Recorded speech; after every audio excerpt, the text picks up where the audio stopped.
Meanwhile, the Judicial Service insists it has the right to take on media organizations that publish inciteful, hateful, and spiteful comments against justices of Ghana's Superior Courts and turn down the call by the GJA to withdraw the statement calling for the deletion of such content.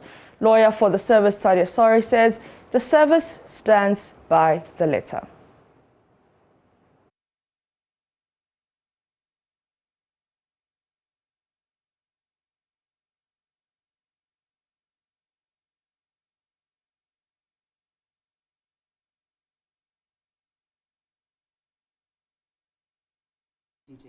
Jesus Christ, for what? They haven't shown me, and I'm usually the first person to concede a point if it is clear.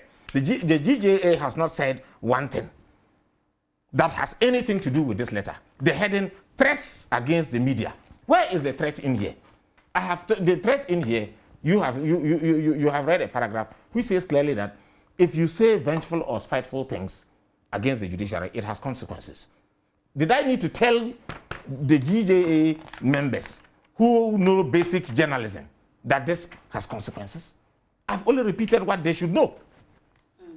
So let's talk about the timing of this statement and the conversation that we are having ahead of a crucial election petition judgment on the 4th of March. Yeah. Should this be the kind of narrative or conversation that we should be having ahead of that ruling? That is, in fact, if there was any time that we should have this conversation, it's now.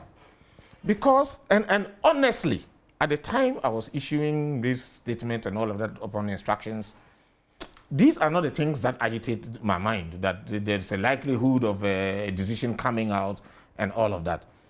But now seeing how people are reacting to some statements that are basic, restating principles that we all know, I now understand why it should be issued, because the nature of the proceedings is what is provoking this. And I've now heard people say it's perhaps because of that decision. And I say the letter says, when the decision comes out, put it on your tables, dissect it based on legal principles, and destroy the judgment. But if you say that, oh, look at the judges who are sitting on it. This one was appointed by Nanado and was told that this is it. Not too long ago, it was said that a justice bribed, called some parliamentarian to bribe the person, only for you to withdraw. What are the consequences of such things? And so if you say this is a preemptive strike, is it not legitimate, having regard to what is happening in this country, that if this decision comes out, because of the polarized nature of the society, people will read a lot of things into it. You're allowed to read it. But don't then incite people that, look, this is how it went because they hate us. It is we versus them.